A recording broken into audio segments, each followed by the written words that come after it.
Assalamualaikum warahmatullahi wabarakatuh. Kembali lagi di Indovisual Channel guys. Pada kesempatan kali ini kita akan membahas tentang rajin sholat namun justru jauh dari Allah Subhanahu wa Ta'ala. Siapa mereka? Bismillahirrahmanirrahim.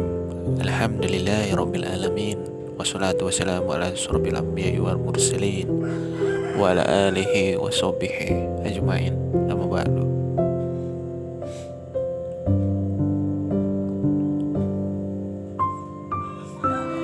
Segala puji bagi Allah Tuhan semesta alam.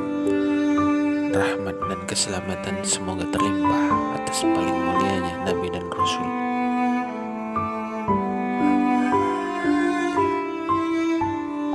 juga atas keluarga dan para sahabat, serta kepada yang mengikuti mereka dalam kebenaran sampai hari kiamat. Adapun setelahnya,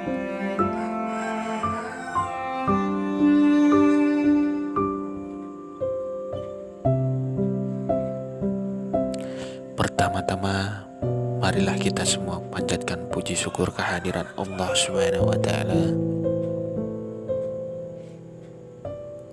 yang telah memberikan dan melimpahkan rahmatnya kepada kita semua. Kita bersyukur dapat beraktivitas setiap harinya dengan nikmat kesehatan yang masih diberikan oleh Allah Subhanahu wa Ta'ala.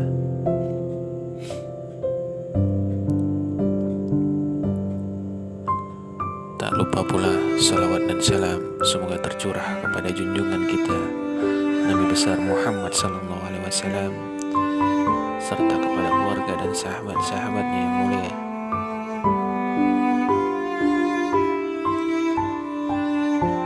Salat pada hakikatnya mencegah dari keji dan mungkar.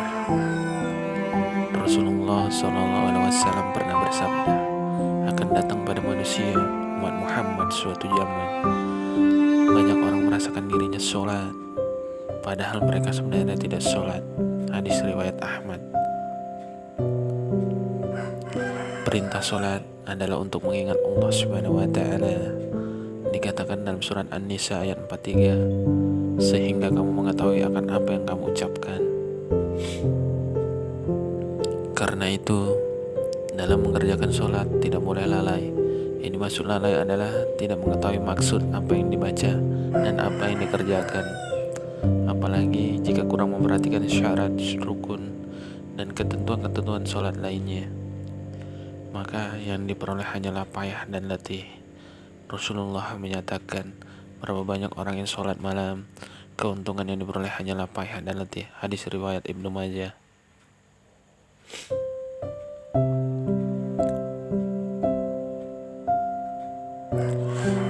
Jadi, meskipun merasa dirinya sholat, tapi hakikatnya tidak sholat, dan ia tidak akan mendapatkan hikmah sholat.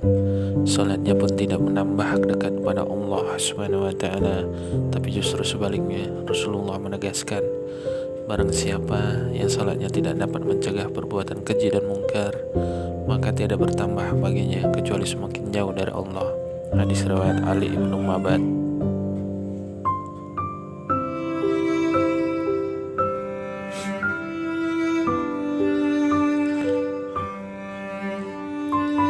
Nah, zaman yang diprediksikan Rasulullah tadi tampaknya sudah terjadi.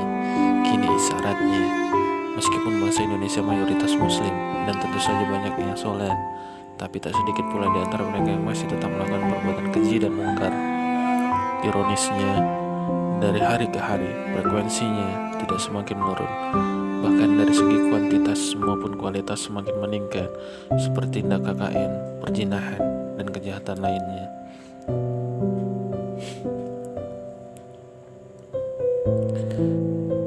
Padahal jika sholat bisa dikerjakan dengan baik dan benar dengan memperhatikan syarat rukunnya, sah batalnya, dan sunahannya, maka hikmah sangat besar baik dalam kehidupan individu maupun masyarakat. Misalnya saja, manifestasi dari rukun qauli bacaan dalam sholat akan menjadikan orang tidak mudah berkata bohong, memfitnah, dan berkata kotor lainnya. Manifestasi dari rukun fi'li, gerakan dalam sholat, tangan tidak akan digunakan untuk menjamah sesuatu yang dilarang agama, dan kaki pun tidak melangkah kecuali yang diridhoi Allah Subhanahu wa Ta'ala. Demikian juga anggota tubuh lainnya. Sedangkan manifestasi dari rukun qalbi, maka jiwanya tidak akan mudah dianggapi penyakit rohani seperti hasud, iri, dengki, dendam, dan sombong. Misal lainnya adalah sujud. Sujud merupakan simbol penghambaan ketaatan tertinggi seorang muslim. Karena posisi sujud adalah meletakkan kepala di lantai. Orang yang bersujud berarti telah rela meletakkan kepalanya yang terhormat ke lantai yang diinjak oleh kaki. Ini artinya orang yang sujud itu telah bersedia mematuhi ketetapan hukum syariat Islam secara totalitas dalam semua aspek kehidupan. Dengan begitu, secara konstekstual, ia pun harus bersujud dalam segala bentuk aktivitas kehidupan sehari-hari. Misalnya, jika berbisnis harus jujur, tidak menipu, dan tidak mencuri takaran atau timbangan. Tidak berpolitik harus mengedepankan moral dengan tujuan memperjuangkan kaum lemah. Dan jika menjadi pemimpin, ia berusaha mengembang amanah. Rasulullah mengumpamakan orang yang mengerjakan sholat 5 waktu semalam itu seperti orang yang mandi untuk membersihkan kotoran yang ada di badan. Kata Rasulullah, bagaimana pendapatmu jika ada sungai di depan rumahmu, lantas kamu mandi di situ sehari 5 kali? Apa masih kotor badanmu? Para sahabat menjawab, tidak ada kotorannya sama sekali.